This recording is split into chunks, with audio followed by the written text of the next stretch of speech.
نحمدہ ونصلی علی رسولہ الکریم اما بعد فاعوذ باللہ من الشیطان الرجیم بسم اللہ الرحمن الرحیم رب اشرح لی صدری ویسر لی امری واحلل عقدۃ من لسانی یفقہوا قولی ربی یسر ولا تعسر وتمم بالخیر وبک نستعین یا فتاح اللہم فقہنا فی الدین۔ سورہ ممتحنہ، یہ ممتحنہ امتحان سے بنا ہے، یعنی امتحان لینے والی۔ ٹھیک ہے، تو اس کا نام امتحان لینے والی کیوں ہے یہ بھی آپ کو آگے پتہ چلے گا، کیونکہ جب عورتیں مسلمان ہو کر آتی تھیں تو ان سے بیعت لی جاتی تھی اور اس کے بعد ان کو جو ہے اپنے پاس رکھا جاتا تھا۔ رسول اللہ ان سے پہلے بیعت لیتے تھے، تو اس کو کہتے ہیں کہ امتحان لینا۔ ٹھیک ہے، اس لیے اس کا نام سورہ ممتحنہ رکھا گیا۔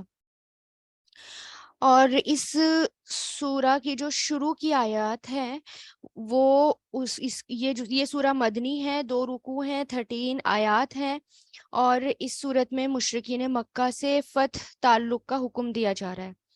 ٹھیک ہے، اور اس صورت کے جو شروع کا حصہ ہے، یعنی شروع کی جو آیت ہے وہ اس کا نزول کی جو وجہ ہے وہ کون بنے؟ حضرت حاطب بن ابی بلتہ رضی اللہ تعالی عنہ، جو کہ مہاجرین بھی تھے اور انہوں نے غزوہ بدر میں شرکت بھی کی تھی، یعنی غزوہ بدر میں بھی ان کو موقع ملا تھا اس میں شرکت کرنے کا۔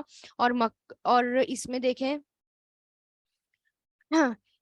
سورہ فتح میں سورہ الفتح میں ہم جو ہیں سورہ حدیبیہ میں پڑھ چکے ہیں معاہدے کے بارے میں، اس کی دوسری شرط کے بارے میں کہ بنو خزاع مسلمانوں کے اور بنو بکر قریش کے حلیف بن گئے تھے۔ آپ کو پتہ ہے نا، بنو خزاع مسلمانوں کے اور بنو بکر قریش کے حلیف بن گئے تھے۔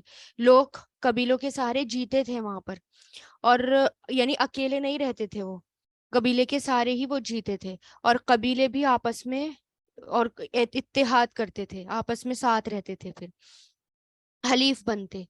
تو اس صلح کے جب وہ صلح ہوئی تھی نا، یعنی جب صلح حدیبیہ کے دوران جب کانٹریکٹ ہوا تھا اور شرطیں رکھی گئی تھی، آپ کو یاد ہوں گی، جس میں مشرکین نے جو ہے بہت زیادہ مسلمانوں کو جھکایا تھا شرطوں میں کہ ابھی یہاں پر نہیں آؤ گے، اگلے سال آؤ گے، ابھی عمرہ نہیں کر سکتے، کھول دو اپنا احرام، پھر اپنے سر منڈوا لو، اور کوئی وہاں سے اگر آئے گا مکہ سے مسلمان ہو کر آئے گا مدینہ میں نہیں رکھو گے، اور اگر مدینہ سے کوئی بھاگ کر ہمارے پاس آئے گا تو اس کو روکو گے نہیں۔ اس طرح کی شرطیں وہ رکھ رہے تھے، ہے نا۔ اب جب یہ معاہدہ ہو گیا تھا نا، تو اس صلح کے 1.5 سال بعد بنو خزاع اور بنو بکر کی آپس میں لڑائی ہو گئی، جبکہ مدینہ میں اور جبکہ یہ جو معاہدہ تھا، کانٹریکٹ تھا، اس میں کیا تھا؟ اس میں لڑائی منع تھی، اور یہ کہا تھا کہ 10 سال تک کوئی کسی کے اوپر حملہ نہیں کرے گا، ہے نا، اور 10 سال تک سکون سے اور امن سے رہیں گے۔ اور لیکن پھر بھی لڑائی ہوئی، اور قریش نے اس معاہدے کے خلاف کھلم کھلا بنو بکر کی مدد کی، جبکہ قریش کو پتا تھا کہ یہ کانٹریکٹ ہے، ہمیں لڑنا نہیں ہے، لیکن پھر بھی قریش نے کیا کیا؟ اپنے حلیف یعنی بنو بکر کی مدد کی، اور انہیں ایسا نہیں کرنا چاہیے تھا۔ اور جب بنو خزاع نے حرم میں پناہ لی تو انہوں نے انہیں وہاں بھی نہ چھوڑا۔ یہ واقعہ تھا، اور جب بنو خزاع نے حرم میں جب پناہ لی تھی تو جبکہ حرم شریف تھا وہ، اور حرم میں تو ویسے بھی لڑائی جھگڑے کو تو ویسے بھی نہیں کرنا چاہیے۔ اب آپ کو پتہ بھی چلے گا کہ کس طرح رسول اللہ نے ابھی میں بتاؤں گی کہ کس طرح رسول اللہ نے چھپکے سے مکہ فتح کی تھی کہ وہاں پر خون ریزی نہ ہو، کیونکہ وہ بہت حرم والی جگہ ہے، حرمت والی جگہ ہے، تو بہت چھپکے سے وہاں پر چڑھائی کی گئی تھی بنا بتائے۔ لیکن وہاں پر بھی جب انہوں نے پناہ لی تو نہیں چھوڑا قریش نے۔ تو اس واقعے کے بعد بنو خزاع کے 40 اونٹ پر سوار لوگ فریاد کرنے کے لیے مدینہ پہنچے، کیونکہ مسلمان ان کے حلیف تھے، یہ لوگ مدد کے لیے آئے تھے۔ آپ صلی اللہ علیہ وسلم کو قریش کی اس بد عہدی پر بہت افسوس ہوا کہ انہوں نے اپنا کانٹریکٹ توڑا، تو قریش کے لیے آپ صلی اللہ علیہ وسلم نے شرطیں پیش کی، یعنی ان کو خط لکھا، شرطیں پیش کی کہ بنو خزاع کے بارے میں خون بہا ادا کیا جائے، یعنی جو تم نے مارا ہے، قتل و غارت کرے ہیں، اس کے بارے میں تم خون بہا ادا کرو۔ دوسرا یہ کہ قریش بنو بکر کی حمایت سے دستبردار ہو جائیں، یعنی اب قریش جو ہیں بنو بکر کی حمایت نہیں کریں گے، حمایت چھوڑ دیں۔ تیسرا، اعلان کیا جائے کہ حدیبیہ کا معاہدہ ختم ہو گیا، یعنی جو حدیبیہ میں معاہدہ کیا تھا، کانٹریکٹ کیا تھا، اس کو اعلان کر دو تم کہ وہ ختم، یعنی 2 سال کے اندر اندر ہی، جبکہ وہ کہاں لمبا چلنا تھا، 2 سال کے اندر ہی اندر۔ قاصد جو تھا میسنجر، جب اس نے یہ شرائط یعنی یہ شرطیں سامنے رکھی، تو جو ان کا جو ینگ جنریشن تھی نا، نوجوان طبقہ تھا، وہ بھڑک اٹھا سن کر۔ انہوں نے یہ ظاہر کیا کہ ہم ان شرطوں کو قبول نہیں کرتے۔ ہاں، ان میں سے جو جوشیلا نوجوان تھا، فرد بن عمر، اس نے قریش کی طرف سے اعلان کر دیا کہ ہم تو صرف تیسری شرط منظور کرتے ہیں، یعنی ہم تو اب یہ معاہدہ توڑتے ہیں، یعنی اب کوئی کانٹریکٹ نہیں ہوگا۔ جب میسنجر یعنی قاصد واپس چلا گیا تو ان لوگوں کا جوش ٹھنڈا ہوا، ہوش و آواز آئے، تو انہوں نے ابو سفیان کو تصدیق معاہدے کے لیے مدینہ بھیجا، یعنی کہ نہیں، ایسا ہم نے تو غصے میں کہہ دیا تھا، بڑے جوش میں کہہ دیا تھا، یہ تو کانٹریکٹ ٹوٹنا نہیں چاہیے، جاؤ اس کو دوبارہ سے مسلمانوں سے بات کرو اور اس کانٹریکٹ کو دوبارہ سے بناؤ، یعنی یہ ٹوٹے گا نہیں کانٹریکٹ، کیونکہ ان کو پتا ہے نا کہ اب انہوں نے توڑ دیا، اب مسلمانوں کی طرف سے حملے بھی ہو سکتے ہیں، تو اب ان کا کیا حال ہوگا، جنگ بدر میں بھی وہ دیکھ چکے ہیں۔ تو ان کا سردار جو تھا وہ خود مدینہ آیا رسول اللہ کے پاس، اس نے آپ سے درخواست کی، یعنی رسول اللہ کے پاس آ کر درخواست کی کہ دوبارہ معاہدہ کیا جائے، دوبارہ کانٹریکٹ کیا جائے۔ آپ نے کوئی جواب نہیں دیا۔ پھر اس نے حضرت ابو بکر، حتیٰ کہ حضرت فاطمہ تک سے سفارش کی، لیکن سب کا جواب یہی تھا، یعنی سب نے یہ جواب دیا کہ ہم اس معاہدے میں دخل نہیں کر سکتے، یعنی ہم انٹرفیئر نہیں کر سکتے۔ لاچار ہو کر اس نے مسجد نبوی میں کھڑے ہو کر ایک طرف ہی اعلان کر دیا کہ میں نے معاہدے حدیبیہ کی تجدید کر دی، یعنی دوبارہ سے اس کو یہ معاہدہ کر دیا۔ یہ معاہدہ امن کا تھا، انہوں نے اس کو تار تار کر دیا، کیونکہ اب یہ دیکھیں نا کہ یہ اس کے اندر شرط کیا رکھی گئی تھی کہ لڑائی نہیں ہوگی، امن سے رہیں گے، سکون سے رہیں گے، لیکن انہوں نے کیا کرا، جوش میں آ کر اس معاہدے کو توڑ دیا۔ اور شاید یہ اللہ تعالیٰ کی طرف سے ہی ہوگا، کیونکہ اب مکہ فتح کا ٹائم آ گیا تھا، اب مکہ کو فتح کرنا تھا۔ تو اب وہ کیا کر چکے تھے، اس معاہدے کو ختم کر چکے تھے، اس لیے آپ نے مکہ پر چڑھائی کا فیصلہ کر دیا تھا۔ حدیبیہ میں تھا کہ 10 سال تک جنگ نہیں ہوگی، لیکن ان کی طرف سے توڑ چکے تھے معاہدہ، لیکن آپ صلی اللہ علیہ وسلم نے بہت ہی رازداری سے یہ کام شروع کیا تھا۔ اس سے پہلے جتنی بھی جنگیں ہوئی تھی اس میں آپ اعلان کرتے تھے، ہے نا، رسول اللہ اعلان کر کے جاتے تھے کہ ہم آ رہے ہیں، لیکن اس میں بہت سیکرٹ طریقے سے کام کیا گیا، حلیف قبیلوں کو پیغام بھیجے گئے، اس میں بھی رازداری رکھی گئی۔ اس کی وجہ یہ تھی کہ مکہ حرم تھا اور حرم میں لڑائی کرنا اس کی حرمت کے خلاف تھا۔ آپ صلی اللہ علیہ وسلم چاہتے تھے کہ کفار مکہ کو خبر بھی نہ ہو کہ آپ صلی اللہ علیہ وسلم بڑا لشکر لے کر وہاں پہنچنے آ رہے ہیں، یعنی بہت بڑا لشکر لے کر آ رہے ہیں، اور اس سے مروب ہو کر کوئی مقابلے کے لیے نہ آئے، یعنی جب اچانک سے دیکھیں نا اتنا بڑا لشکر آ رہا ہے رسول اللہ کے ساتھ، تو اپنے آپ ہی ہتھیار ڈال دیں اور لڑائی کے لیے آگے نہ آئے۔ یعنی آپ اس سے دو فائدہ اٹھانا چاہتے تھے، ایک تو یہ کہ مکہ فتح ہو جائے، دوسرا یہ کہ خون خرابہ وہاں پر نہ ہو، خون ریزی نہ ہو۔ تو آپ کے ساتھیوں کو اس معاملے کی خبر تھی۔ انہی ساتھیوں میں سے ایک ساتھی تھے حضرت حاطب بن بلدہ، جو کہ اصلاً یمن کے رہنے والے تھے، جس کے بارے میں نے ابھی ذکر کیا۔ یہ میں اس لیے بتا رہی ہوں کیونکہ شروع کی فرسٹ آیت انہی کے بارے میں ہے اور آپ کو سمجھ میں نہیں آئے گی کہ یہ کیا بات ہو رہی ہے۔ تو ان میں سے ایک صحابی کون ہے؟ حاطب بن بلدہ، جو یمن کے تھے، مکہ میں آ کر رہنے لگے تھے، وہی مسلمان ہو گئے تھے اور ہجرت کر کے مدینہ آ گئے تھے رسول اللہ کے ساتھ، لیکن ان کے گھر والے اور ان کے بچے وغیرہ سب ابھی مکہ میں تھے۔ اس موقع پر حضرت حاتب نے ایک چھپکے سے خفیہ خط، ایک لیٹر قریش کو لکھا کہ آپ رسول اللہ چڑھائی کا ارادہ کر رہے ہیں، یعنی انہوں نے رسول اللہ کا راز کھولنا چاہا۔ کیوں کھولنا چاہا؟ کیونکہ ان کو یہ اس لیے کیا تھا انہوں نے کہ اس احساس کے بدلے اہل مکہ ان کے خاندان کو پناہ دیں گے، یعنی اب ان کو لگ رہا تھا نا کہ میرے بچے بھی ہیں، میرے گھر والے بھی وہاں پر ہیں، اب ان کے ساتھ وہ برا سلوک نہیں کریں گے، میں ان کے اوپر یہ احسان کروں گا تو وہ اس احسان کے بدلے میرے بچے اور گھر والوں کے ساتھ اچھا سلوک کریں گے۔ اس لیے انہوں نے رسول اللہ کے اس خفیہ چال کو ایکسپوز کرنا چاہا، یعنی خط دے کر اس کا راز کھولنا چاہا۔ لیکن رسول اللہ کا راز کوئی کھول سکتا ہے کیا؟ رسول اللہ کے ساتھ کون ہے؟ مسلمانوں کے ساتھ کون ہوتا ہے؟ اللہ تعالیٰ۔ پھر دیکھیں کہ انہوں نے کیا کیا تھا۔ فتح مکہ سے پہلے مکہ کی ایک مغنیہ عورت، یعنی ایک گانا گانے والی جس کا نام سارا تھا، پہلے مدینہ آئی۔ آپ صلی اللہ علیہ وسلم نے اس سے پوچھا کہ کیا تم ہجرت کر کے آئی ہو یا کیسے آنا ہوا؟ اس نے کہا نہیں. آپ صلی اللہ علیہ وسلم نے پوچھا پھر مسلمان ہو کر آئی ہو؟ اس نے کہا نہیں. آپ نے فرمایا پھر؟ کہا کہ کسی غرض سے آئی ہوں، یعنی مجھے ضرورت ہے. تو اس نے کہا کہ یعنی پیسوں کی ضرورت ہوگی، کام کاج کی ضرورت ہوگی، کچھ تھا نہیں اس کے پاس کھانے پینے کے لیے. تو اس نے کہا کہ آپ لوگ مکہ کے اعلیٰ خاندان کے لوگ تھے. اب یہیں میں یہیں پر ہی میرا گزر تھا.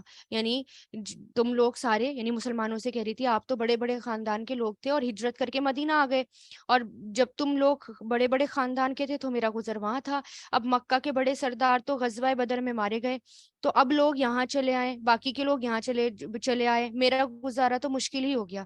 میں سخت حاجت اور ضرورت مند ہوں، اور بہت ضرورت میں مبتلا ہوں، اس لیے میں مدد کے لیے آئی ہوں. آپ صلی اللہ علیہ وسلم نے فرمایا تم تو مکہ کی پیشاور مغنیہ ہو، میری گانا گانے والی ہو. وہ مکہ کے نوجوان کا کیا ہوا؟ یعنی جو تمہیں سب کچھ دیا کرتے تھے وہ کہاں گئے؟ تو اس نے کہا کہ واقع بدر کے بعد اس کی جو اس کے جو تعلقات تھے یا اس کی جو تقریبات تھی اور ان کے اندر جو زندگیاں تھیں اور گہما گہمی تھیں وہ ختم ہو چکی.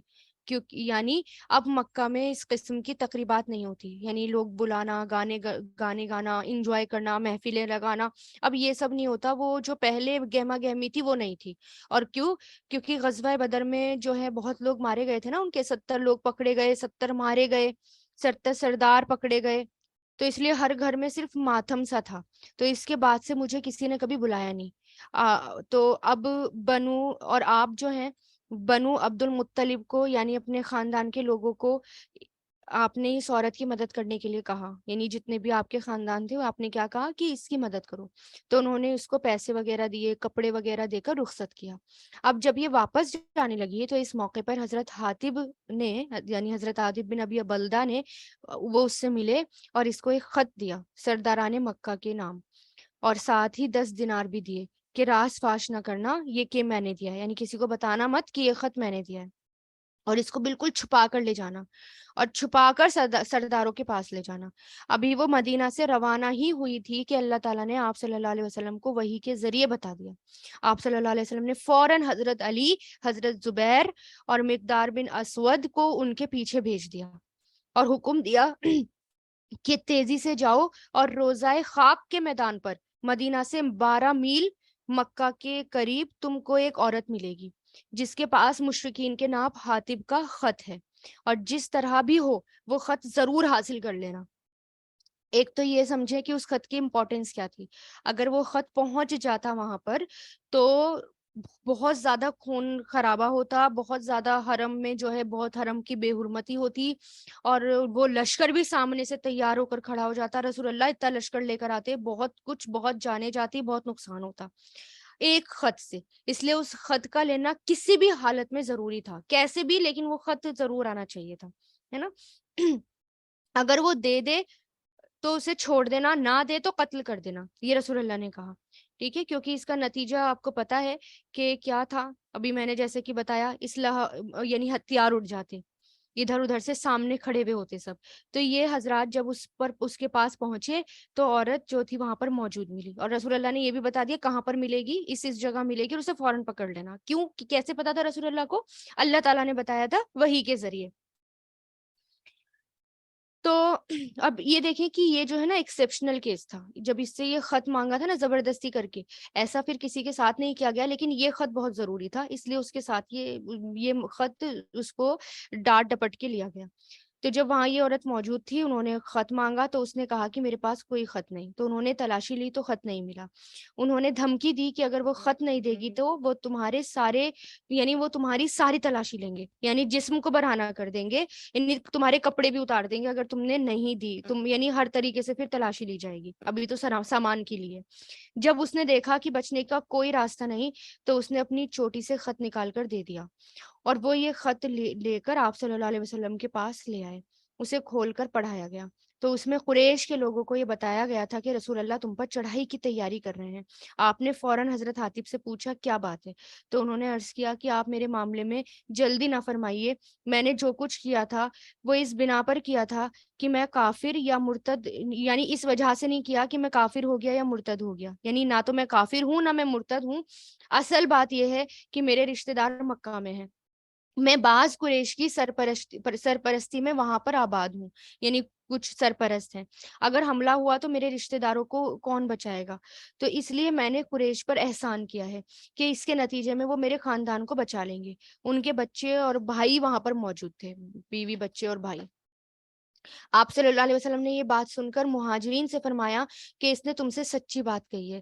حضرت عمر نے اٹھ کر عرض کیا یا رسول اللہ مجھے اجازت دیں کہ میں اس منافق کی گردن اڑا دوں، اس نے اللہ اور اس کے رسول اور مسلمانوں سے خیانت کی ہے. آپ صلی اللہ علیہ وسلم نے فرمایا اس شخص نے جنگ بدر میں حصہ لیا ہے، اور تمہیں کیا خبر، ہو سکتا ہے کہ اللہ تعالیٰ نے اہل بدر سے یہ فرما دیا ہو کہ تم خواہ کچھ بھی کرو میں نے تمہیں معاف کر دیا. کیونکہ ایک روایت میں آتا ہے نا، اللہ تعالیٰ نے عرش معطلہ سے جھانک کر دیکھا اور فرمایا اے اہل بدر، شرک کے علاوہ اگر کچھ بھی تم سے ہوا ہو تو میں نے تم کو معاف کر دیا. یہ روایت آتی ہے نا، اس لیے رسول اللہ نے کہا تھا ہو سکتا ہے اللہ تعالیٰ نے انہیں معاف کر دیا ہو. یہ بات سن کر حضرت عمر رو دیے. انہوں نے کہا کہ اللہ اور اس کے رسول ہی سب سے زیادہ جانتے ہیں. انہیں چھوڑ دیا گیا. تو اس کانٹیکس میں یہ آیت نازل ہوئی. تو دیکھتے ہیں اس آیت میں کیا ہے. یا ایھا الذین آمنو، اے لوگو جو ایمان لائے ہو، لا تتخذو نہیں تم بناؤ، اتخذا یتخذو سے لا تتخذو نہیں تم بناؤ، عدوی میرے دشمنوں کو. ادو عین دال واؤ سے یہ لفظ ویسے بھی یہ ہمیں سنگولر نظر آتا ہے، لیکن یہ لفظ سنگولر اور پلورل دونوں کے لیے لفظ استعمال ہوتا ہے. ادو دشمن کے لیے، میرے دشمنوں کو، و ادوکم اور تمہارے دشمنوں کو، یعنی اپنے دشمنوں کو، اولیاء دوست، تلقونا تم ڈالتے ہو، القا یلقی سے، تلقونا تم ڈالتے ہو، الیہم ان کی طرف، بالمودتی دوستی کا پیغام. مودت کیا ہوتا ہے؟ دوستی کا پیغام. وقد اور در حقیقت، کفرو انہوں نے کفر کیا، انکار کیا. کفرا یکفرو سے انہوں نے انکار کیا، بما اس وجہ سے جو جاءکم آیا تمہارے پاس، من الحق کی حق میں سے، یخرجونا وہ نکالتے ہیں، اخرجا یخرجو سے وہ نکالتے ہیں، الرسول رسول کو، و ایاکم اور تمہیں، ان کے تؤمنو تم ایمان لائے ہو، آمنا یؤمنو سے، باللہ اللہ پر، ربکم جو تمہارا رب ہے، ان کنتم اگر ہو تم، خرج تم نکلے تم، خرجا یخرجو سے خرج تم نکلے تم، جہادن جہاد کے لیے، فی سبیلی میرے راستے میں، وابتغاء اور تلاش کرنے کو، چاہنے کو، مرضاتی میری رضامندی، مرضاتی میری رضامندی، تسرونا تم چھپا کر بھیجتے ہو، اسرا یسرو سے، سین را چھپا کر بھیجنا، تم چھپا کر بھیجتے ہو، الیہم ان کی طرف، بالمودتی دوستی کا پیغام، وانا اور میں، عالمو خوب جانتا ہوں، بما اسے جو، اخفی تم چھپایا تم نے، اخفا یخفی سے، اخفی تم لیٹر چھپا کر بھیجا تھا نا، جو چھپایا تم نے، وما اور جو، اعلن تم اعلان کیا تم نے، اعلنا یعلنو سے، ومن اور جو کوئی، یفعلہ کرے گا اسے، فعلا یفعلو سے، یفعلہ کرے گا اسے. اب یہ یفعلو سے یفعل ہو گیا، لام پر جزم ہے من کی وجہ سے. منکم تم میں سے، فقد تو در حقیقت، دلہ وہ بھٹک گیا، دلہ یا دلو سے وہ بھٹک گیا، سوا السبیل سیدھے راستے سے. یعنی کیا ہے اس میں کہ اے ایمان والو، اگر تم میرے راستے میں جہاد کرنے کے خاطر اور میری خوشنودی حاصل کرنے کے لیے گھروں سے نکلے ہو، تو میرے دشمنوں کو اور اپنے دشمنوں کو ایسا دوست مت بناؤ کہ ان کی محبت کے پیغام بھیجنے لگو، حالانکہ تمہارے پاس حق آ گیا ہے. انہوں نے اس کو اتنا جھٹلایا کہ وہ رسول کو بھی اور تمہیں بھی صرف اس وجہ سے مکہ سے باہر نکالتے رہے کہ تم اپنے پروردگار یعنی اللہ پر ایمان رکھتے ہو. تم ان سے خفیہ طور پر دوستی کی باتیں کرتے ہو، حالانکہ جو کچھ تم خفیہ طور پر کرتے ہو، چھپکے سے کرتے ہو، اور جو اعلانیہ کرتے ہو، میں اس سب کو پوری طرح سے جانتا ہوں. اور تم میں سے جو کوئی ایسا کرے گا وہ سیدھے راستے سے بھٹک گیا. یعنی اگر تم اللہ تعالیٰ کے راستے میں نکلے ہو تو پھر تمہیں کس کے ساتھ وفاداری کرنی ہے؟ پھر اللہ اور اس کے رسول کے ساتھ وفاداری کرنی ہے. حضرت حاتم نے کیا کیا تھا؟ چھپا کر خط لکھا تھا، اور یہ بہت ناپسندیدہ تھا اور اللہ تعالیٰ کو پتہ بھی چل گیا تھا. اور پھر رسول اللہ نے بھی معاف کر دیا تھا انہیں، خیر. اور پھر وہ پکڑی بھی گئی تھی، اور بہرحال بہت رازداری سے مکہ پر پھر چڑھائی بھی ہوئی تھی.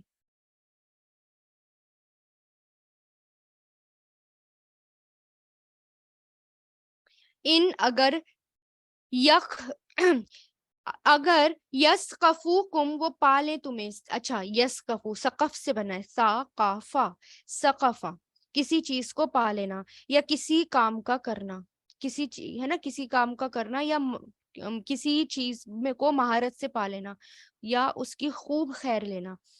اور یہاں پر یہ یعنی یہاں پر یہ فتح پا لینے کے معنوں میں آتا ہے. ٹھیک ہے، یعنی کہ جیتنا اور فتح پا لینا. اور اس کے فعل ماضی آتے ہیں ثقیفہ، اور فعل مضارع یسقفو. تو یہ کیا ہے؟ فعل مضارع. اگر یسقفو وہ پالے کم تمہیں، یکونو ہوں گے وہ، کانا یکونو سے لکم تمہارے، اعداءً دشمن، و یبسطو اور وہ بڑھائیں گے، دراز کریں گے یا بڑھائیں گے، بسطا یبسطو سے، الیکم تمہاری طرف، ایدیہم اپنا ہاتھ، وَأَلْسِنَتَهُمْ اور اپنی زبانیں، بِسُوءِ برائی کے ساتھ، سوئی برائی کے ساتھ، اور ودو وہ چاہیں گے، ارادہ کریں گے. ودو کس کو کہتے ہیں؟ چاہنے کو، ارادہ کرنے کو. محبت کے لیے بھی آتا ہے ودا یا ودو سے. وہ چاہیں گے، لو کاش، تکفرونا تم سب کفر کرو. ٹھیک ہے، یعنی اگر وہ تمہیں پا لیں تو وہ ہوں گے تمہارے دشمن. یعنی اللہ تعالیٰ کہہ رہے ہیں کہ تم ان کو دوستی کا پیغام بھیجتے ہو، حالانکہ وہ تمہارے دوست نہیں ہیں. کیسے؟ تم ان کے ساتھ کتنی بھی خیر خواہی کا معاملہ کر لو، ان کے ساتھ تم کتنے بھی اچھے بن جاؤ، لیکن اگر وہ تمہیں میدان میں پالے یا تمہارے اوپر غلبہ پالے، تمہارے اوپر ہولڈ ہو جائے ان کا، تو وہ تمہارے دشمن ہیں اور تمہیں چھوڑیں گے نہیں. وہ اپنے ہاتھ بھی بڑھائیں گے، اپنی زبانیں بھی بڑھائیں گے برائی کے ساتھ، اور وہ یہ چاہیں گے کہ تم کفر کرو. اور ایسا ہی ہوتا ہے. دیکھیں آج کے ٹائم میں بھی یہ جو مشرکین ہوتے ہیں بہت سخت ہوتے ہیں، اس لیے ان کے ساتھ دشمنی کرنے، وہ دوستی کرنے کو، دلی دوستی کرنے کو منع کیا. اور دیکھیں شروع میں، اس آیت کے شروع میں آیا ہے کہ نہیں تم بناؤ میرے دشمنوں کو اور اپنے دشمنوں کو بھی دوست. ٹھیک ہے، تو اگر کیا ہوگا، اگر تم ان کو دوست بناؤ گے تو تم ان کے ساتھ کتنی بھی خیر خواہی کرو، لیکن وہ تمہارے ساتھ دشمن ہی رہیں گے. یعنی کوئی تمہارے ساتھ رعایت نہیں کریں گے، کوئی تمہیں چھوڑیں گے نہیں، تمہارے اوپر ترس نہیں کھائیں گے، اور تمہیں کیا کریں گے؟ واپس یہ سوچیں گے کہ ہم ان کو اپنے دین میں لے آئیں، ہے نا، واپس ان کے گھر واپسی ہو جائے، آج کے ٹائم پہ جیسے ہوتا ہے نا. تو کیا کہہ رہے ہیں کہ تو اللہ تعالیٰ کیا کہہ رہے ہیں کہ وہ تمہارے کبھی سگے نہیں ہو سکتے، اس لیے ان کے ساتھ دلی دوستی کرنے کو منع کیا گیا ہے.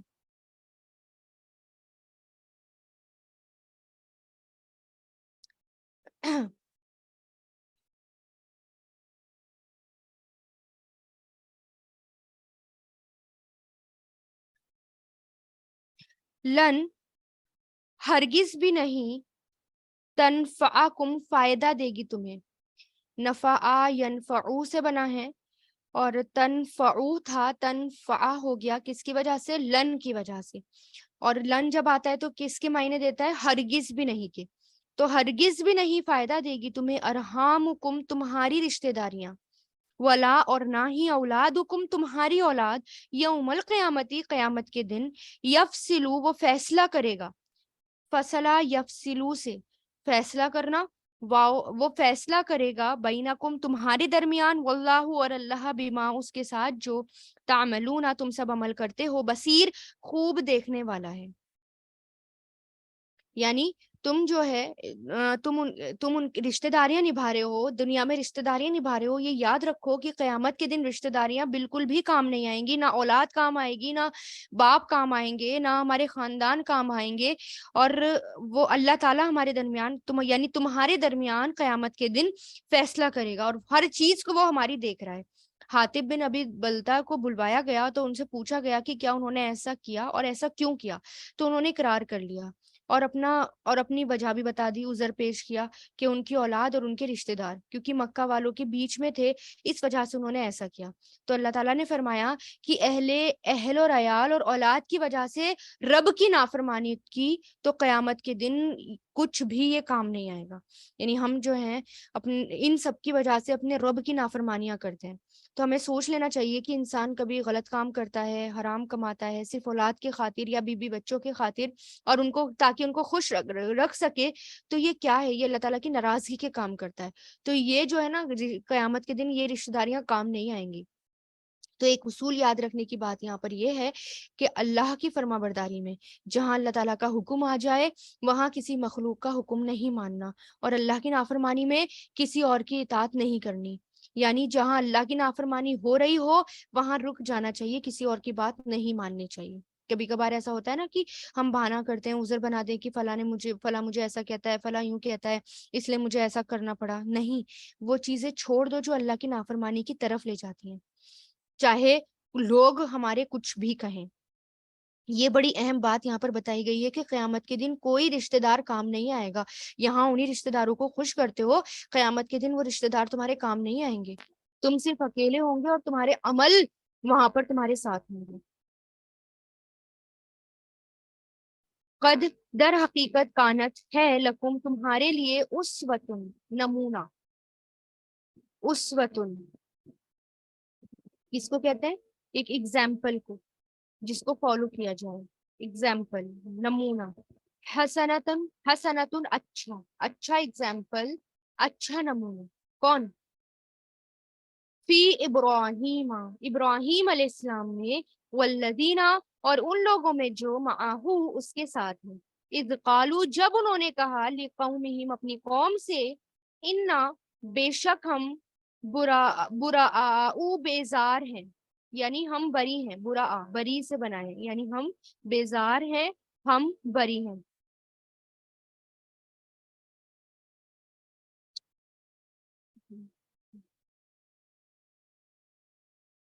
تو انہوں نے کس سے کہا تھا؟ ابراہیم علیہ السلام نے یہ اپنے گھر والوں سے کہا تھا کہ ہم بری ہیں، منکم تم سے، یعنی ہم فری ہیں، یعنی ہماری کوئی ذمہ داری نہیں ہے تم سے، ومما اور ان سے جنہیں تعبدون تم پوجتے ہو، تم عبادت کرتے ہو، یعنی ہم کس سے بری ہیں؟ تمہارے سے بھی اور تمہارے معبودوں سے بھی۔ عبد یعبدو من دون اللہ، یعنی تم پوچھتے ہو، تم عبادت کرتے ہو، من دون اللہ اللہ کے علاوہ سے، کفرنا انکار کیا ہم نے، کفر کیا ہم نے، انکار کیا ہم نے، بکم تمہارا، وبدأ بدأ یبدأ ظاہر ہو گئی، بیننا ہمارے درمیان، و بینکم اور تمہارے درمیان، عداوت دشمنی، و بغضاء اور بغض، ابدن ہمیشہ کے لیے، حتیٰ یہاں تک کہ تؤمنو تم ایمان لاؤ، آمنا یؤمنو سے تؤمنونا تھا، حتیٰ کی وجہ سے نون ڈراپ ہو گیا، یہاں تک کہ تم ایمان لاؤ، باللہ اللہ پر، وحدہ اکیلے اسی پر، اللہ مگر، قولا کہنا، ابراہیم ابراہیم علیہ السلام کا، لی ابھی ہی اپنے والد سے، لا استغفرن کہ میں ضرور بخشش مانگوں گا، استغفرن کہ میں ضرور، یہاں پر شروع میں دیکھیں لام آ گیا اور آخر میں نون شد کے ساتھ آ گیا، یعنی ضرور ضرور بخشش مانگوں گا، surely I will ask forgiveness، ٹھیک ہے؟ تو استغفرا یستغفرو استغفر، تو ضرور میں بخشش مانگوں گا، لکا تیرے لیے، وما اور نہیں، املکو میں مالک ہوتا، ملکا یملکو سے، لکا تیرے لیے، من اللہ اللہ سے، من شیء کسی چیز کا، ربنا اے ہمارے رب، علیکا تجھ ہی پر، توکلنا میں نے بھروسہ کیا، و الیکا اور تیری ہی طرف، انبنا میں نے رجوع کیا، انابا یونیبو سے، انبنا، انبنا کہتے ہیں ٹرن کرنے کو، رجوع کرنے کو، پلٹ کر جانے کو، و الیکا اور تیری ہی طرف، مسیر لوٹنا ہے، مسیر مطلب ٹھکانا، فائنل جو ریٹرن ہوتا ہے نا، فائنل ریٹرن، وہ فائنل ٹھکانا وہ کیا ہوتا ہے؟ مسیر، سوا یا را سے۔ تو یہاں پر کیا کہا اللہ تعالیٰ؟ کیا کہہ رہے ہیں کہ مومنوں کو سمجھا رہے ہیں کہ ایک تو ان سے جو ہے مشرکین سے، کافرین سے، چاہے وہ کوئی بھی ہو، اس طرح کی محبت اور اس طرح کی دوستی مت رکھو، اور تمہارے لیے ایک اچھا نمونہ ہے ابراہیم علیہ السلام کی ذات میں، خلیل اللہ، اپنے خلیل کا اگزامپل اللہ تعالیٰ نے دیا کہ وہ بہترین اگزامپل ہے، انہوں نے صاف صاف اپنے رشتہ داروں سے، اپنے کنبے سے، اپنے قوم کے لوگوں سے، یہاں تک کہ اپنے باپ سے کہہ دیا تھا کہ میں تم سے بری ہوں، بری ہوں، ذمہ ہوں، میں الگ ہوں تمہارے دین سے، تمہارے طریقے سے، تمہارے معبود سے، اور اور میں تمہارے یعنی میں تم بری ہوں اور میں الگ ہوں، یعنی میری کوئی ذمہ داری نہیں، اور میں ہاں یہ بھی کہہ دیا تھا کہ یعنی انہوں نے کیا کر دیا تھا، صاف صاف یہ کہہ دیا اگر تم اس دین پر نہیں آئے، اللہ تعالیٰ کے دین پر نہیں آئے، تو ہماری کوئی بھی دوستی نہیں، کوئی بھی تعلق نہیں۔ ہاں اگر تمہیں اللہ ہدایت دے دے اور تم ایک اللہ کو مان لو، ایمان لے آؤ، توحید پہ آ جاؤ اور اللہ کی عبادت کرنی شروع کر دو، تو پھر ہم ساتھی ہیں، پھر ہم ساتھی ہیں اور ہم بھائی بھائی ہیں۔ لیکن اگر تم نہیں مانو گے تو پھر ہمارے اور تمہارے درمیان کیا ہے؟ دشمنی ہے۔ یہ کس نے کہہ دیا تھا؟ ابراہیم علیہ السلام نے۔ اور پھر ابراہیم علیہ السلام نے اپنے والد سے بھی کہہ دیا تھا استغفار، کہ میں تمہارے لیے استغفار کروں گا، بخشش کی دعائیں مانگوں گا، وعدہ کیا تھا، ٹھیک ہے، پھر اسے پورا بھی کیا، یعنی وہ وعدہ بھی انہوں نے کیا تھا، یعنی وہ جو ہے اپنے والد کے لیے استغفار کی دعا کرتے رہے، ٹھیک ہے، لیکن جب تک ان پر ظاہر ہو گیا، پھر صاف اللہ تعالیٰ نے پھر کہہ دیا تھا، بعد میں منع کر دیا تھا ابراہیم علیہ السلام سے کہ اب آپ دعا نہیں مانگ سکتے۔ آ گیا تھا نا، قرآن میں بھی آ گیا کہ ما کان للنبی والذین آمنوا ان یستغفروا للمشرکین، یعنی کسی ایمان والے کے لیے، کسی نبی کے لیے یہ جائز نہیں کہ وہ مشرک کے لیے دعا کرے، ٹھیک ہے، تو یہ پہلے آ چکا۔ پھر ابراہیم علیہ السلام سے اللہ تعالیٰ نے منع کر دیا تھا، جب ان کو آگ میں پھینکا گیا تھا تب بھی دعا مانگی تھی، لیکن اللہ تعالیٰ نے کیا کر دیا، اب آپ اپنے والد کے لیے دعا نہیں مانگیں گے، تو ابراہیم علیہ السلام نے پھر چھوڑ دی۔ تو اللہ تعالیٰ کہہ رہے ہیں کہ دیکھو انہوں نے اللہ تعالیٰ کے خاطر سب چھوڑ دیا، ایک استغفار کا وعدہ بھی کیا تھا تو اللہ تعالیٰ نے اس کو بھی منع کر دیا، تب بھی چھوڑ دیا، جبکہ روایتوں میں آتا ہے، بخاری کی اور بھی روایتوں میں آتا ہے کہ حدیث کا مفہوم بتا رہی ہوں کہ ابراہیم علیہ السلام نے اپنی ایک دعا، جو کہ ہر نبی دعا مانگتا ہے، ایک دعا بچا کر رکھ رکھی ہے قیامت کے دن کے لیے، کہ جب اللہ تعالیٰ فیصلہ کر رہے ہوں گے تو ابراہیم علیہ السلام کہیں گے یا اللہ میری ایک دعا پینڈنگ تھی دنیا میں آج مانگ رہا ہوں کہ مجھے رسوا نہ کرنا، مطلب میرے والد کو بخش دینا۔ تو اللہ تعالیٰ کیا کہیں گے کہ کیا آپ جانتے نہیں کہ میں نے جو ہے جنت کافروں پر حرام کر رکھی ہے، تو دیکھو تم رسوا نہیں ہوں گے، اپنا سر نیچے کر کے دیکھو، جب وہ نیچے دیکھیں گے تو اللہ تعالیٰ ان کو رسوائی سے بچانے کے لیے ان کے والد کی شکل بچھو کی جیسی بنا دیں گے، یعنی وہ بچھو کی طرح بنا دیں گے، کیونکہ رسوائی سے بچانے کے لیے، ٹھیک ہے، تو لیکن ان کو بخشا نہیں جائے گا، کیونکہ کوئی بھی کافر جنت میں داخل نہیں ہوگا۔ تو کیا کہا کہ دیکھو انہوں نے میرے خاطر سب کچھ کیا، تو تم جو ہے اتنی اپنی رشتہ داریاں کیوں نبھا رہے ہو؟ جو اللہ تعالیٰ کے ساتھ نہیں، یعنی جو مومن نہیں، اس کا وہ تمہارے ساتھ ہے بھی نہیں، یعنی اس کا تمہارے ساتھ کوئی رشتہ نہیں۔ جیسے کہ نوح علیہ السلام کا بیٹا، وہ بھی تو کشتی میں ڈوب گیا تھا، یعنی کشتی میں چڑھ نہیں پایا تھا اور اس کو لہریں آ کر لے گئی تھی، پانی میں ڈوب گیا تھا۔ اب انہوں نے کہا یا اللہ میرے بیٹا، تو اللہ تعالیٰ نے کہا نہیں، وہ تمہارا بیٹا نہیں ہو سکتا، وہ تمہارے ساتھ ہے۔ تو پھر ایک دم سے انہوں نے معافی مانگی، نبی تھے نا، جذبات ہیں تو انسانی جذبات ہیں ان کے اندر بھی، اپنی اولاد کے لیے ان کا بھی دل تڑپا، تو اللہ تعالیٰ نے فوراً منع کر دیا۔ تو اللہ تعالیٰ کیا کرے کہ رشتہ داریاں کام نہیں آئیں گے قیامت کے دن، اللہ اور اس کے رسول سے آگے تم کو بڑھنا ہی نہیں ہے، جو اللہ نے کہہ دیا بس کہہ دیا، جو رسول نے کہہ دیا اور اللہ پر ہی بھروسہ رکھنا ہے۔ اور بہت پیاری دعا ہے یہاں پر کہ رب بنا، اے ہمارے رب، علیہ کا ہم نے بھروسہ کیا، اے ہمارے رب علیہ کا تجھ پر ہی توکل نہ ہم نے بھروسہ کیا، و علیہ کا اور تیری ہی طرف انبنا میرا لوٹنا ہے، ہمارا لوٹنا ہے، و علیہ المصیر اور تیری ہی طرف ہمارا فائنل ڈیسٹینیشن ہے، فائنل ٹھکانہ ہے۔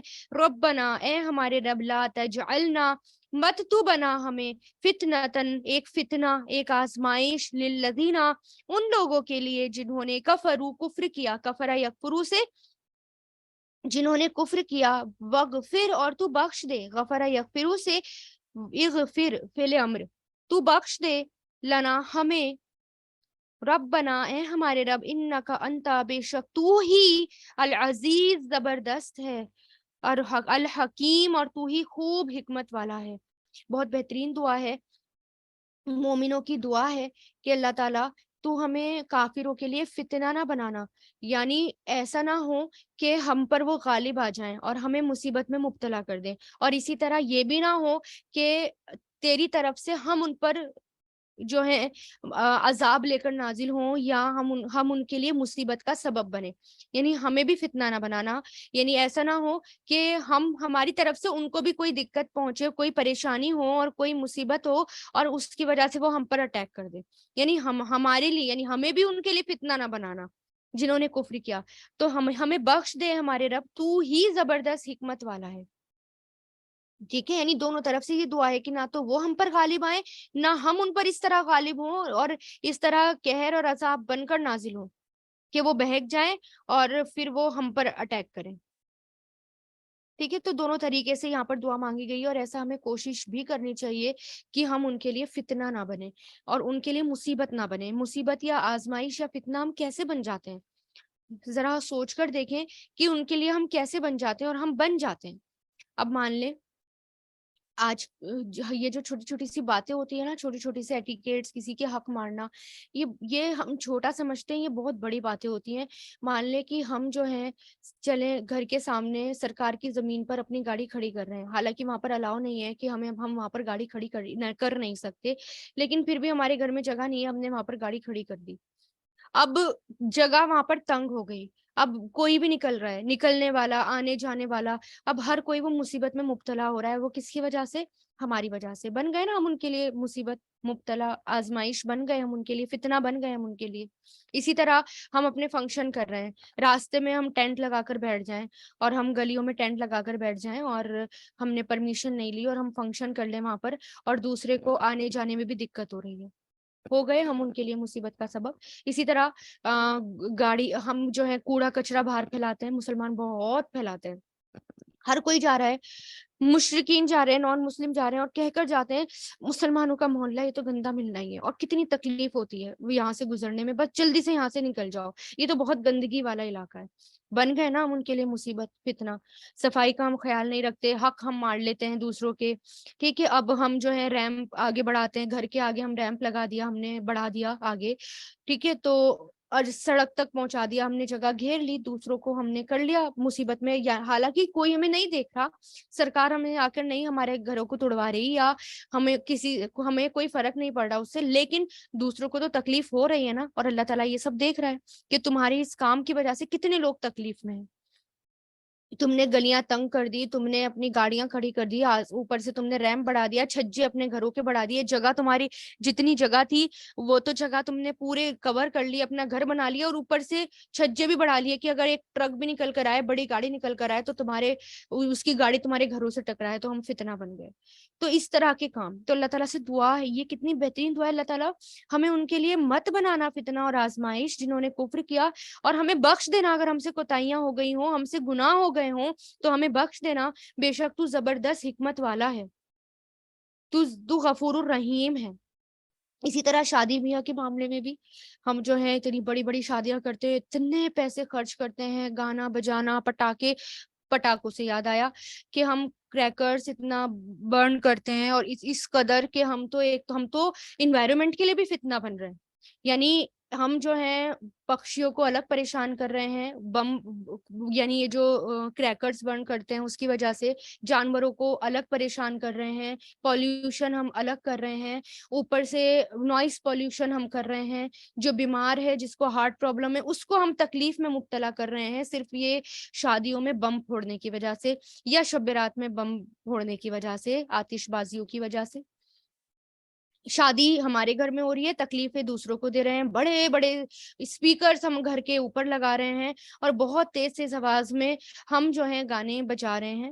یہ سارے کام ہم مسلمان کر رہے ہیں، اور ہم سوچتے ہیں کہ ہم تو اللہ والے ہیں، اور اللہ تو ہمیں بخش دے گا، اور اللہ ہمیں معاف کر دے گا، اور جبکہ ہم اتنا دوسروں کو تکلیف دے رہے ہیں، اتنا پیسہ، قوم کا پیسہ، اتنا پیسہ شادیوں میں برباد کر رہے ہیں، لاکھوں کے دہیج میں، لاکھوں کے کھانوں میں، طرح طرح کی ڈشز میں، اور اتنا پیسہ، ایسی ایسی شادیاں ہم کر رہے ہیں کہ ہمارا قوم کا پیسہ لگنا چاہیے تھا ہماری قوم میں، ہماری قوم کی ترقی میں، ہمارے اسکولز میں، ہمارے ایجوکیشنز میں، ہمارے مدرسوں میں، لیکن پیسہ لگ رہا ہے ہماری شادیوں میں، سارا پیسہ برباد ہو رہا ہے ہماری شادیوں میں، ہمارے دہیجوں میں.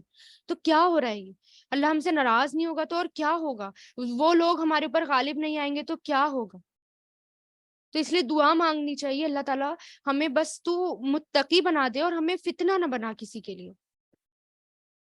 آیت نمبر 6، لقد در حقیقت کانا ہے لکم تمہارے لیے فیہم ان میں اسوۃ نمونہ حسنۃ اچھا، کس میں؟ ابراہیم علیہ السلام نے، نہ کہ تم جو ہے ان سے دوستیاں مت رکھو، تم جو ہے مشرکین اپنی رشتہ داریاں نبھانے کے خاطر اللہ تعالیٰ اور اللہ کے رسول سے غداری مت کرو، اللہ اور اس کے رسول سے کے راز فاش مت کرو، ان سے بہت راز والی دوستیاں اور رشتہ داریاں مت رکھو، کیونکہ وہ قیامت کے دن کام نہیں آئیں گی۔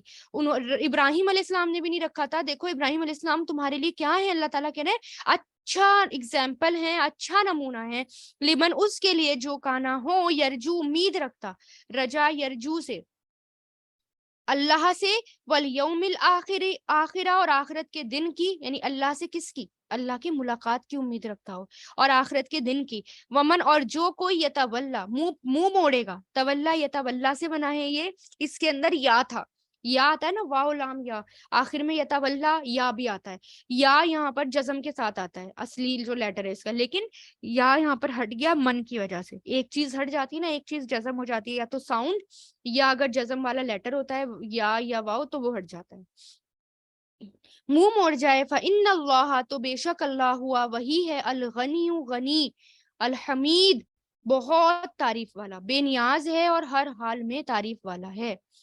یعنی اللہ تعالیٰ کیا کہہ رہے ہیں، تمہارے لیے تو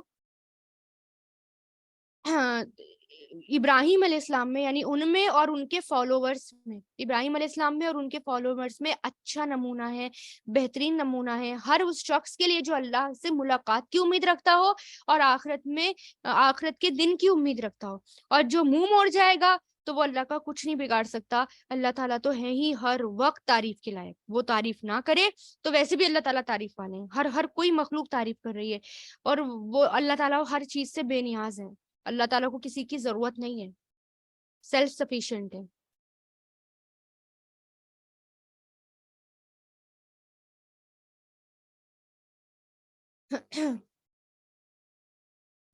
عسى اللہ امید ہے یا ہو سکتا ہے، عسا کس کو کہتے ہیں؟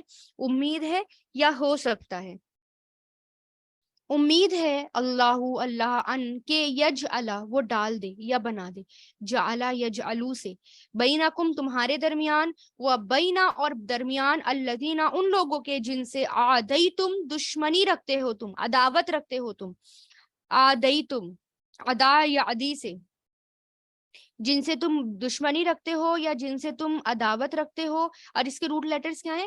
عین دال بھاؤ، اور فعل ماضی میں آدا آتا ہے، آدا الف مقصورہ کے ساتھ، اور فعل مضارع آتا ہے یو آدی، آدیتم، یہ فعل ماضی ہے، جن سے دشمنی رکھتے ہو تم، منہم ان میں سے، مودتاً دوستی، واللہ اور اللہ قدیر خوب قدرت رکھنے والا ہے، واللہ اور اللہ غفور الرحیم بخشنے والا رحم کرنے والا ہے۔ یعنی کہ ہو سکتا ہے، یعنی کچھ بعید نہیں یا کچھ دور نہیں، یا ہو سکتا ہے کہ اللہ تمہارے اور جن لوگوں کے درمیان تمہاری دشمنی ہے ان کے درمیان دوستی پیدا کر دے، یہ بھی ہو سکتا ہے نا، کیوں؟ کیونکہ اللہ تعالیٰ بہت بخشنے والے ہیں اور بہت مہربان ہیں، یعنی کسی بھی دن ان کو ہدایت دے دیں اور وہ مسلمان ہو جائیں اور دشمنیاں ختم ہو جائیں، اور ایسا ہوا بھی ہے کہ مکہ جب فتح ہو گئی تھی تو مکہ فتح کے بعد ابو سفیان اور بہت سے لوگ مسلمان ہوئے تھے، ہے نا، بدل گئے تھے، تو ایسا ہو سکتا ہے، اس لیے ان سے 100% تعلق تو توڑنا نہیں ہے، لیکن ان کے لیے اللہ تعالیٰ اور رسول سے غداری بھی نہیں کرنی۔ لا ینہاکم نہیں روکتا تمہیں، آگے آگے دیکھیں آیت میں، لا ینہا، نہا ینہا سے بنا ہے، نہیں روکتا تمہیں، نہیں منع کرتا تمہیں اللہ اللہ عن الذین ان لوگوں سے جو لم نہیں یقاتلوکم انہوں نے جنگ کی تم سے، قاتلا یقاتلو سے نہیں جنگ کی تم سے، فی الدینی دین کے معاملے میں، ولم اور نہیں یخرجوکم انہوں نے نکالا تمہیں، اخرجا یخرجو سے، من دیارکم تمہارے گھروں سے، ان کے تبروہم تم نیکی کرو ان سے، تبرؤ برآ یبرو سے تبرو، انہوں نے تم نیکی کرو، یہ کہ تبرونا تھا، نون ڈراپ ہو گیا ان کی وجہ سے، تم نیکی کرو ان سے، تقسطو اور تم انصاف کرو، اقسطا یقسطو سے تقسطو، تم انصاف کرو، الیہم ان سے، ان اللہ بے شک اللہ یحب محبت کرتا ہے، احبا یحبو سے، المقسطین انصاف کرنے والوں سے۔ یعنی اللہ تعالیٰ تمہیں ان سے اللہ تعالیٰ تمہیں نہیں روکتا ان لوگوں سے جنہوں نے تم سے جنگ نہیں کی دین کے معاملے میں، ٹھیک ہے، اور جنہوں نے تمہیں گھروں سے بھی نہیں نکالا، کہ تم ان کے ساتھ نیکی کا کام کرو اور ان کے ساتھ انصاف کرو، ٹھیک ہے۔ اب مان لیں رشتہ دار ہے، مشرکین ہے رشتہ دار، اور اور جو ایک انسان ہے وہ مسلمان ہو جاتا ہے، اور ماں باپ ہیں، بہن بھائی ہیں، وہ مشرک ہی رہ جاتے ہیں، تو ایسی حالت میں کیا ہو، کیا ان کے ساتھ دشمنیاں کی جائیں گی؟ نہیں، ان کے ساتھ حسن سلوک کیا جائے گا۔ بات یہاں پر کیا ہو رہی ہے کہ راز فاش نہیں کرنے اللہ اس کے رسول کے، ٹھیک ہے، اور غداریاں نہیں کرنی، لیکن ان کے ساتھ اچھا سلوک بھی کرنا ہے، ٹھیک ہے۔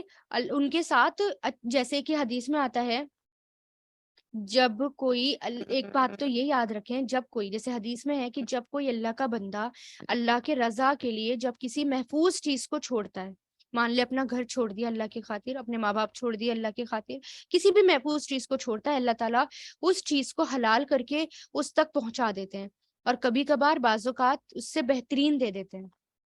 اور پھر یہاں پر کس کی بات ہو رہی ہے کہ جیسے کہ صحیح بخاری میں ہے، حضرت اسما بنت ابو بکر صدیق سے روایت ہے کہ ان کی والدہ با حالت کفر، یعنی حالت کفر میں مکہ سے مدینہ پہنچی، ٹھیک ہے۔ مسند احمد میں بھی آتا ہے کہ یہ واقعہ اس وقت کا ہے جب غزوہ حدیبیہ کے بعد، جب حدیبیہ ہوئی تھی اس کے بعد قریش مکہ سے معاہدے کا کانٹریکٹ ہوا تھا، یعنی صلح ہوا گیا تھا، تو ان کی والدہ کا نام قتیلہ تھا۔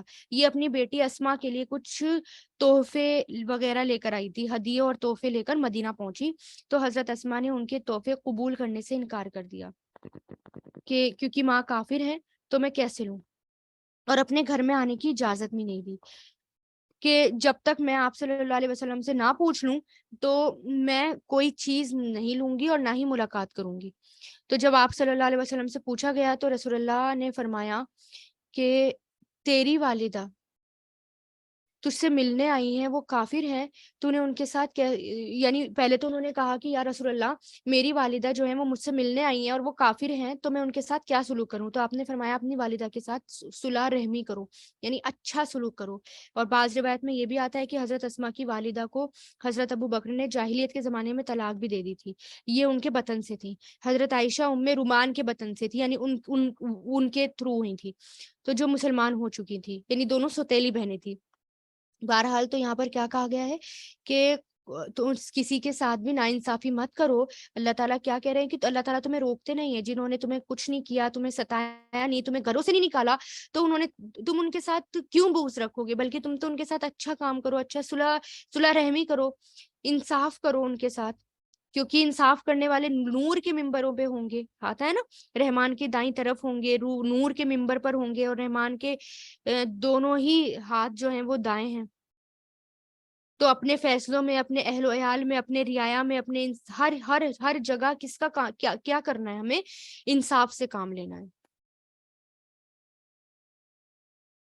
صحیح مسلم میں آتا ہے کہ حضرت سفیان رضی اللہ تعالیٰ عنہ نے اسلام قبول کرنے کے بعد آپ صلی اللہ علیہ وسلم سے کہا یا رسول اللہ میری 3 درخواستیں، اگر اجازت ہو تو میں عرض کروں۔ آپ نے فرمایا کہو۔ تو انہوں نے کہا پہلا تو یہ کہ مجھے اجازت دیجیے کہ جس طرح میں کفر کے زمانے میں مسلمانوں سے مسلسل جنگ کرتا رہا، اب اسلام کے زمانے میں کافروں سے برابر لڑائی جاری رکھوں۔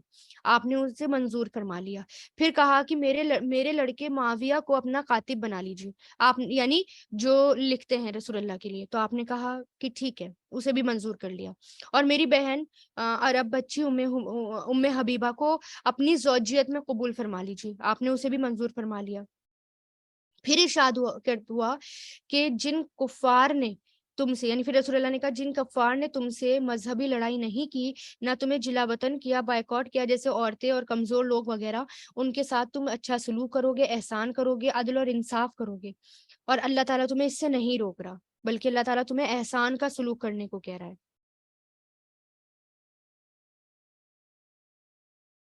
آیت نمبر 9، انما بے شک ینہاکم، وہ روکتا ہے، ینہا سے روکتا ہے، کم تمہیں، اللہ عن الذین، ان لوگوں سے جنہوں نے قاتلوکم جنگ کی تم سے، قاتلا یقاتلو سے، فی الدینی دین کے معاملے میں، واخرجوکم اور انہوں نے نکالا تمہیں، اخرجا یخرجو سے، اور انہوں نے نکالا تمہیں، من دیارکم تمہارے گھروں سے، دار کی جمع دیار ہے، تمہارے گھروں سے،